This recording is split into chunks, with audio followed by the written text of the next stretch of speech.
there and welcome to In My Opinion for Yeast 9 Monstrum Nox. As per usual, Adol and Dogi are out and about exploring the world, which leads them to the prison city Balduk. The pair come to find out that there's an arrest warrant for Adol since it seems everywhere he goes some big event tends to follow, so people have grown suspicious. Adol was locked up but eventually escapes and meets a mysterious lady named Aprilis, who transforms him into what the city calls a monstrum. He is dubbed the Crimson King and meets his fellow monstrums and learns about Lemuries, which are creatures he must fight in a realm called the Grimwald Nox. He also comes to learn that as long as he has this new form, some strange forces blocking him from leaving the city. And not only that, the time he spent in prison along with the rumors going around makes it seem like that there is more to the prison than meets the eye. Now with a disguise and a hideout, Adol and his allies must find out what's going on with this monstrum situation and the mysterious prison itself. I tried to keep the summary as short as I could as there is a lot to the story, and it's a good one at that with some nice twists and turns to it, which kept me involved. Not to mention you have a really good cast of characters, mainly the monstrums who you get to learn about in each chapter, allowing each of them to shine.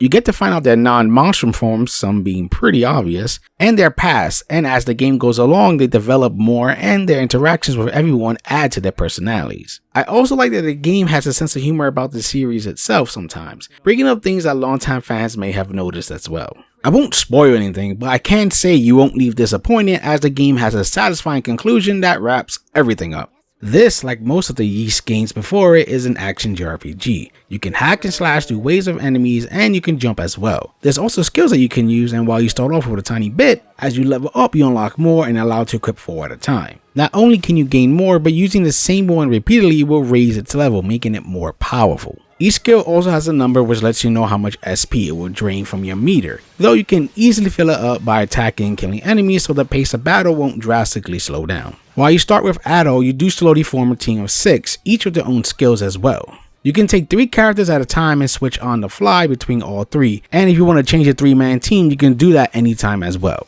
Another perk you get by gaining more party members is a new way to explore your environment. These are things like Adol's Crimson King's power of grabbing certain faraway spots, or Hawk's ability to glide around. While every enemy you come in contact with can be killed by anyone, there are some that are weaker to certain attack types, such as Adol being a slash type, and the game clearly shows you the weakness of the enemies, so it's not a guessing game. You also have 2 types of timed maneuvers that will trigger a flash move or flash guard. Flash move is when you dodge at the right time, slowing down time, and then there's flash guard, which triggers by blocking at the right time, giving you critical hits on all attacks. The enemies also have a stamina bar which, if broken, dazes them, allowing you to deal greater damage. At a certain point in the game you will unlock the boost gauge, which can be activated at the halfway point or when it's full. Activating boost does things like upping your attack, making you faster, and regaining HP. This is a timed ability, so it's best to activate it when you feel it's right, and before it's gone you can trigger an extra skill, which is a powerful attack that is different for each character. The combat itself felt pretty similar to the previous entry, and that's not a bad thing at all. It's so fast paced and fun, everything clicks perfectly, and you get some damn good feedback on your attacks, making you feel like you're laying down some punishment. And when you perform a flash guard or flash move, it makes you feel pretty cool. I also like that the game does let you change the attack type of a character if you have the right accessory equipped.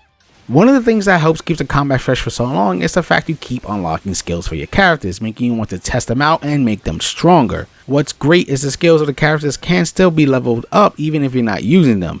Just as long as they're in combat, their skills can get points to level up, making you feel like everyone is progressing. Now while the people on the bench won't be getting those skill points, what they still will be getting is at least half your XP you're earning to level up, which in turn will allow them to gain some new skills. This is good since I do like the other characters and wanted to use them, and if they never leveled up I probably would have never bothered. As I mentioned, there are certain abilities each characters have, and these come in handy in reaching places where you couldn't reach before. Not only is this important in progressing the story, it also lets you obtain some goodies like chests for more money, or materials, or even skill books, which is another way to unlock brand new skills for characters. What's good is the game does let you revisit areas again, so you can always come back to use the new ability you've earned, and you don't need to have the certain character as the leader or even your 3-man team to use that skill, so no going crazy over constant switching. Before you do anything, you usually start off in your home base, which is a nice spot called the Dandelion. Here's where you can interact with all your party members and allies, which will increase in number the more you play. You can also craft certain items once you get the right allies. Some of these items are things like accessories, materials, and even something called Sacramento, which are special equipable items that have great benefits like raising your gold intake and increasing rare item drops. What's actually really helpful is once you visit a store in the city, said items become available to buy at your base, so you don't have to keep running around different stores to buy things like new weapons, or ingredients for food you can cook that would give you 10 buffs like increased experience gain. Though if you want to make armor from a certain store, then you still have to go to that store to do so. You can gain the materials you need to make equipment from enemy drops and breaking objects, or as I mentioned before, trading in the dandelion. There's also different outfits you can make for certain characters as well, that's why my Adol isn't the usual red. Another way you can interact with your allies is giving them gifts. These can be bought in stores after you reach certain parts of the story, and the good thing is you can't mistakenly give the wrong gifts, so don't worry about that. Giving these gifts to your friends helps get their affinity up, which lets you learn more about them until you max it out, which then leads to a nice little cutscene and sometimes a little reward. One of the most important things and what you'll be doing most of the time is the bulletin board quest, which is at your base. Here you are given a ton of quests to complete, and the majority of them have their own little story, like trying to find a peeping Tom, and some even connect to one another, so it's just not some lame my cat is stuck in a tree situation, and it helps to add some personality to these quests. The game lets you know where exactly the quest is at, and how long you have to complete it, with short meaning to do it ASAP, or long meaning you can progress the story a little if you don't feel like doing said quest right now. Not only that, but getting around is rather easy in the game, as you find teleport points pretty much everywhere, and once you touch one you can always go there instantly, making backtracking less of a pain. Just be sure to always check your map over, since some side quests are not on the board but still appear. I learned this the hard way as I missed 2 quests, which kinda pissed me off. The map is also helpful as it shows more than just a side quest, such as treasure chests, shops, and most importantly which area will activate the main story quest, which is helpful since you don't want to activate it by accident and miss out on any side quests.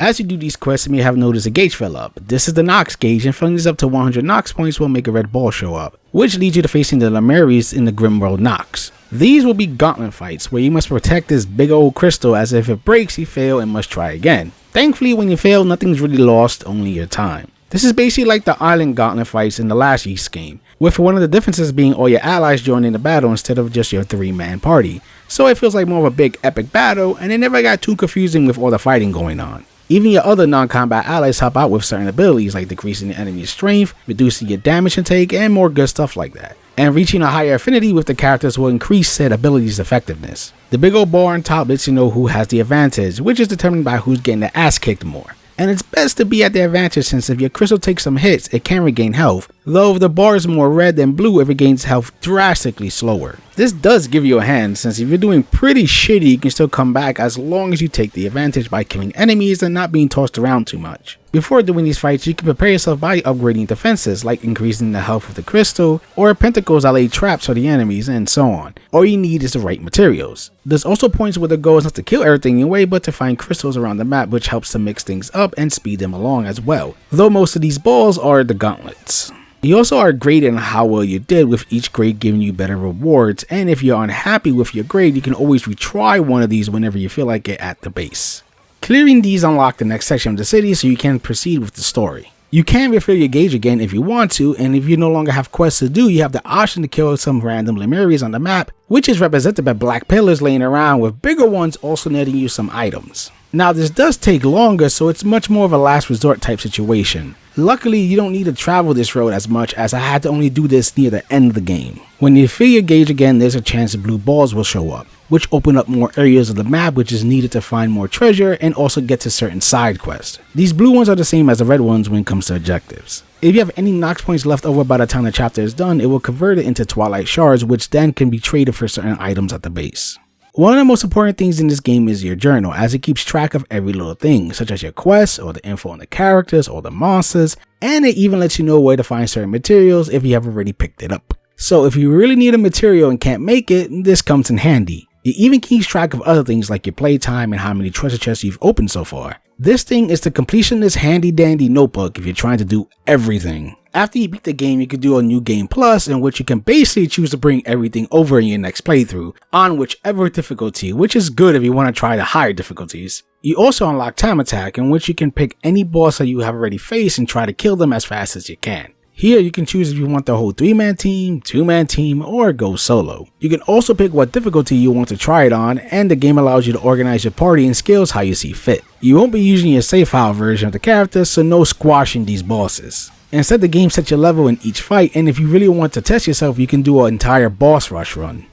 First, I'll get the meh out the way, which is the city itself as it's kind of flat and dull, though I don't know if that's because the game's engine or something else. I say this because when you're out of the city for the few sections, things look much better and vibrant. Same goes for the character models, who all have great designs and look pretty colorful, so much so that they stand out and really pop while in the city. The enemy design is not bad either, and most of the time when you reach new areas, you'll be running into brand new ones, so it doesn't become dull. This is also true with the tons of bosses you will be encountering during your play, as they can be visually creative. The music is still the great Ys music you know, which hypes up everything, even if you're just exploring a cave. The voice acting delivers, with each voice fitting the characters perfectly. The game is dual audio, so you have the option to change to the Japanese voiceovers. The frame rate inside the city hitches a bit, and it's noticeable. This is odd, as this doesn't feel like a graphically demanding game. Though whenever you go anywhere else, it runs pretty damn smooth, even during the combat, which has a ton of great visual effects, especially when you do a character's extra skill. Besides that frame rate situation, I had no other technical issues. You got that right, new kid. I'm sure you've got a lot of questions, but you're out of luck. We don't have the answers you're looking for. We still don't know why we're even fighting, nor what those monsters are, nor why the Grimwald Nox comes. Yeah, and what's with those magic bullets? She used them to turn us into these things. Someone's desperate for friends. And we can't leave the city either. You can thank the curse for that. When she calls, we fight. We're nothing more than puppets. This was another great entry to the Ys series. The cast of characters were enjoyable and each got their chance to shine and develop. This even goes for the non-Monstrum characters. Gameplay is still fun, and while the city of Balduke is not the most visually striking place, it's still fun to move around in, and there are other locations that visually pop more. The story itself does keep you engaged and leaves you with a satisfying conclusion. It took me about 35 hours to finish the game, but mind you, I didn't 100% complete it. The replay value comes in a form of New Game Plus, higher difficulties, time attack mode, and collecting everything such as chests and feathers around the city, so there's a lot to do if you want to go for it. I would highly recommend this game if you're already a Ys fan, or even dipping your toes for the first time in the series, as it's pretty much a self-contained adventure. So go out there and help Adol in this Monstrum mash. I hope you enjoy my thoughts in this game, and for gamers' sake, keep gaming.